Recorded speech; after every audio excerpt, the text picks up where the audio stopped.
Okay, before we jump into today's video, we just have to admire these beautiful French tips after 3.5 weeks. I thought I was recording me removing the design. I wasn't, but back to what we came here for. Usually the very first step in any of my fills is to remove the previous design, but as I said at the beginning, I wasn't recording, so we're just gonna skip that part. Right after I remove all the design from all of her nails, I'm just gonna take my cuticle bit. I absolutely love using my cuticle bit. I don't really use traditional cuticle pushers unless I'm using it for my pedicures, but for any of my full sets, I'm always, or fills, I guess, with acrylic, I should say, I always use my cuticle bit. I just feel like it works a little bit better for me with getting the dead skin up, because some people have tougher cuticles than others, but for everybody the cuticle bit just works, so I just prefer to use that. That's the universal, and I just kind of work my way around from right to left, and then once I make it through or all the way to the thumb, then I'm going to go ahead and switch my drill into the reverse position, and I'm going to do it all the way back. So I'm going to go from the thumb back until the pinky, and I'm going to make sure I do all of my fingers, all 10 of my fingers. Also, today's video is mostly in real time besides the very end, like the design portion of the video. I sped that up a little bit because the video is already almost 30 minutes, y'all. If we want to sit here for an hour, I can definitely go live. If that's something that you guys are interested in, definitely leave me a comment, let me know, and I might go live. But yeah, so the end of this video is sped up a little bit, just so the design portion wouldn't take up like another 30 minutes of video footage. This is definitely a new step from the last time I did a how-to fill video. Last time I was using my hand file to etch the nail plate and prep the natural nail, but now I have switched over to using my drill. So I will put on an extra fine sanding band, and I'm using this at a really low speed, but I do use a hanging drill, so I can't tell you like, oh, I'm using 3 RPMs, 4 RPMs. I don't know. I'm just using it at a really low speed. Like I said, this is in real time, so you can kind of tell that I'm not going too fast with it. And once again, I'm just working that around from the right to the left. I kind of start in the right corner, right where that previous acrylic is laid, and I'll just go over that little seam just to blend it in a little bit more, and then I'll go back to that right corner, and then I'll do the natural nail. So I go over the previous acrylic first, and then I'll go back and prep the natural nail. And y'all, this is a very like textbook fill. As I said, this is 3.5 weeks. She had absolutely no lifting. Like everything was pretty much like she just walked out of here, except for it just grew out a little bit. So in one of the next videos, I will show you guys how to do a fill with just a little bit of lifting and how to fix that and all that good stuff. But this one, like I said, I told her when she came in, I was like, you did really good. Like, okay. I'm like, what do you do? You know what I mean? Because like 3.5 weeks, and these were like really good. So proud of her. I love when my clients aren't rough on their nails. I love my clients that know that their nails are jewels, not tools, and they just do what they have to do to stay cute. I love that for them. Y'all, I feel like it's been a minute since I've actually like done a voiceover on one of my long form videos. I know I still do my voiceovers on like my little shorts or whatever, but I haven't done one on one of my long form videos in maybe like 2 months. So this is all like, it feels new to me. It feels like I haven't done it in a while, but I'm trying to find like a good balance. I feel like when I don't have to do my voiceovers, I am able to get more content out because I can just like edit it really quick and do everything I need to do and just post it, versus when I have to do my voiceovers, I'm like I said before, I'm like, I have to wait until I'm in a good mood, until like I really just want to talk, and when I really just like want to do it. So it's just like I'm trying to find a balance, but I gotta give the audience what they want. So how do you guys feel about the videos? Do you prefer me to talk, or do you prefer me to just like put the music over it and show what I'm doing? I feel like I'm pretty much, no matter what the answer is, I'm gonna end up doing a little bit of both. Like if I just have a whole bunch of content and I'm just not about to sit there and do like 6 videos worth of voiceovers in like an hour, then I'll just go ahead and upload them with music. But like if I have the time, or it's something that I really want to take time to explain, then I'll do my voiceovers. So after I go ahead and do my little preppy prep, then I'm gonna take my 100 file. I love my 100 files, and this is not a fresh one. This one is kind of a dull one. They're washable and reusable, sanitizable, all of that good stuff. So I go ahead and just place them in Barbicide. And yeah, so this is one of my duller files, and then I'm just kind of redefining that shape. I don't want it to be like too coarse because I don't want that shape to mess up, or the edges to be too jagged, because if you use too coarse of a file, it's not going to make a crisp shape. It's going to make more of a jagged shape, if you know what I mean. So yeah, we're just redefining that shape a little bit. I like to see what I'm working on working with before I actually start. And then I'm going to flip her hand around and I'm going to file the tops just to square them off how I like them. And as you can see, when I'm filing the sides, first of all, I'm barely filing because I don't want to take the sides in, but also I'm making sure to keep my files straight up so that it's not creating like a taper. We don't want to cough in, we want to keep these square.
So once I have her shape redefined, one of the very last steps of my prep process is to go in and nip all of that cuticle. I like to do this as the last step because when I'm prepping with my sanding band, I don't want the sanding band to just go over the very freshly nipped cuticle. You know what I mean? So I like to do this first, or I'd like to do this part last after everything is all roughed up and we're not going to be touching it anymore. So I'm going in and nipping everything that we were able to lift up with that cuticle bit. And that's why I said I really love to use my cuticle bit. Like when I say it lifts up everything and I can see exactly where I need to cut, it's beautiful.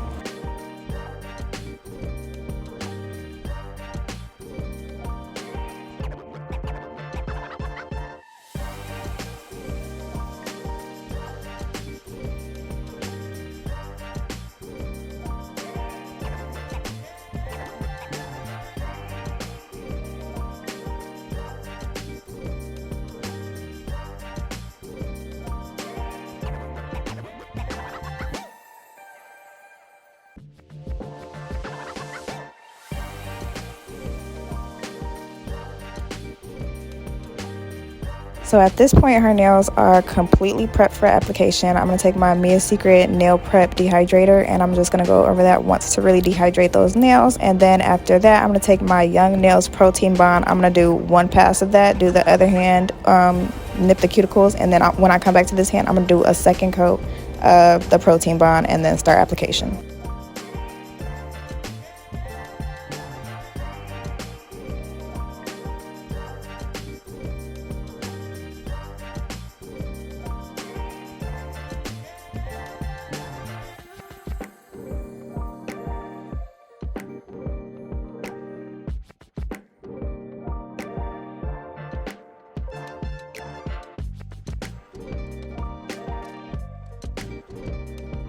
So now it is time to lay the acrylic. So I'm going to put my first bead. I mean, that's really all I'm going to use. But you see how I wiped the nail? I swiped the nail with my brush. That was just to put some monomer, just a little bit of monomer on the nail. I feel like this kind of helps the new acrylic and the old acrylic mesh together a little bit. And it just blends a little bit better together, in my opinion. I remember when I used to not do that, and sometimes I would see like little air bubbles or like little air pockets. So I feel like this just helps to avoid all that. Swipe it with monomer, and then the monomer adheres to the new acrylic, and then it just all goes together. I hope that makes sense.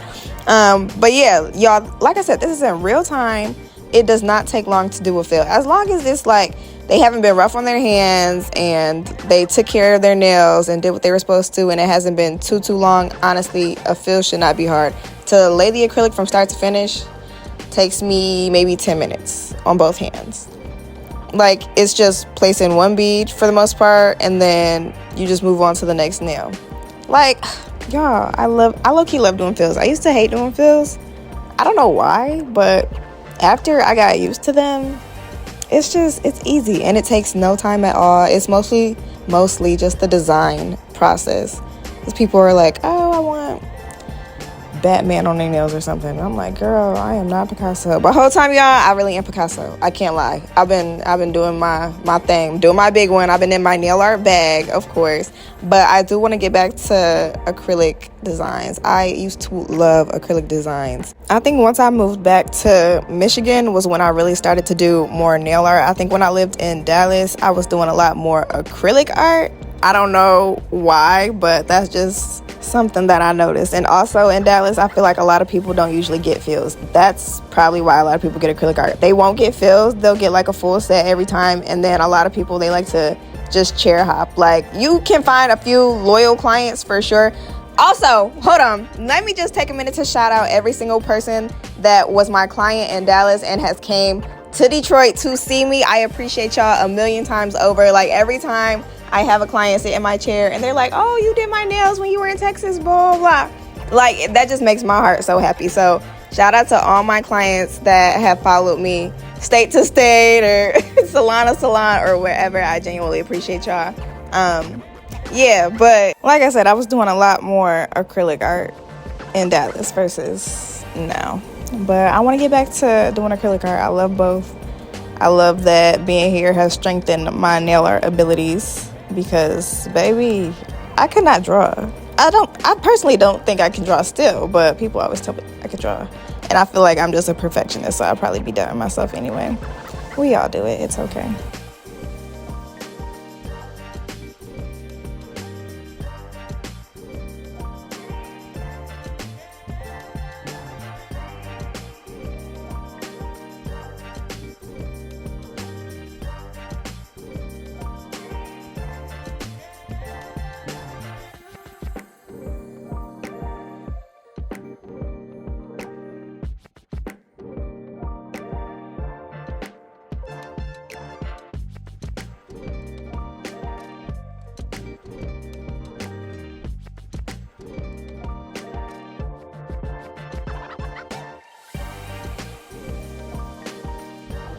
Period. Look at that set. Fresh acrylic lay, and it just looks beautiful. But we are going to go back in one more time and just redefine that shape before I go in and drill. So I'm just using that same 100 grit file, making sure to keep my file completely straight at a 90-degree angle. We don't want it to taper or anything. I want to keep these square. That's why I'm really not even touching the sides as much. Like, file it maybe like 2 or 3 times. If you file it any more than that, the sides are going to start to go in. So just keep it light pressure, and don't file it too much, because if you overfile, you enter in coffin taper square territory.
And now that it is time to drill, I'm taking my extra fine tapered barrel bit. If you guys can see, it's not a complete barrel, it's kind of smaller at the ends. So I'm taking that bit, and same process, I'm just working my way around. I start at the right cuticle area and just kind of work my way around that cuticle area all the way onto the left side. And then I go back and forth to smooth everything out. And then when I need to take bulk down, I'll do straight lines. Like I'll start at the cuticle and bring it down. Wherever the bulk is, I'll bring it down. So like right there, that's what I would do if it was bulky. And then when I need to smooth, back and forth, back and forth, back and forth across the nail.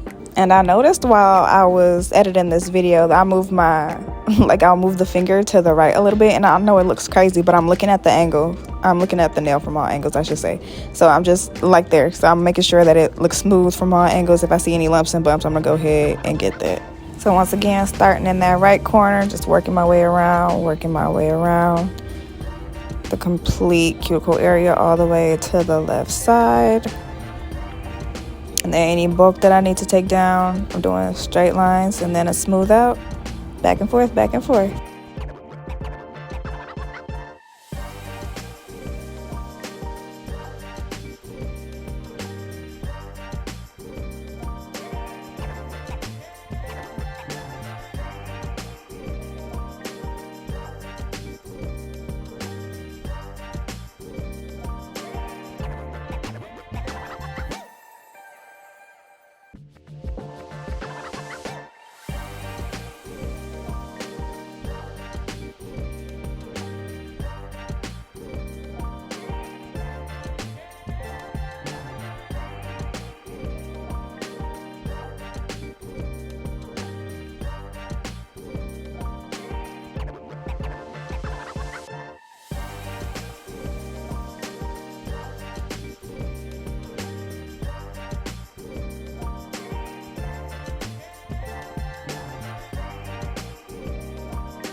So as always, the very last step of my application process is to just go buff everything out. She's gonna go wash her hands and then come back. I know some people just spray alcohol or whatever and clean the nails like that, and at that point you could just go ahead and throw top coat on these and send her on about her way, and these nails will last you at least 3 weeks. I guarantee you that, unless she's like really rough on her hands or something like that. Like I said, I guarantee you that these nails will last at least 3 weeks.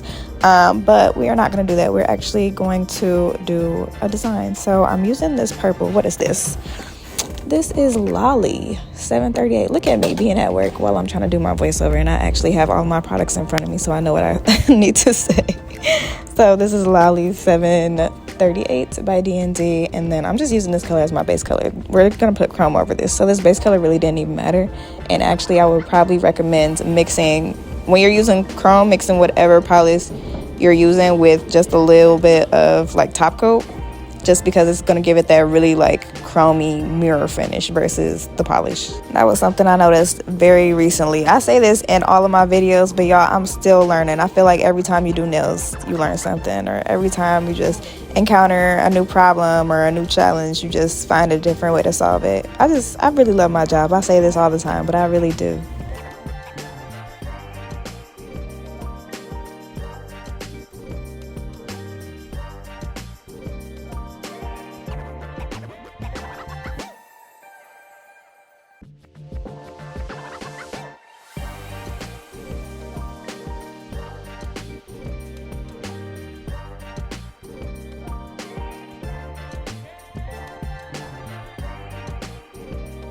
So now I'm taking my chrome powder, and this is going to be number 3 in that chrome pack from Amazon. I'll make sure to link everything below.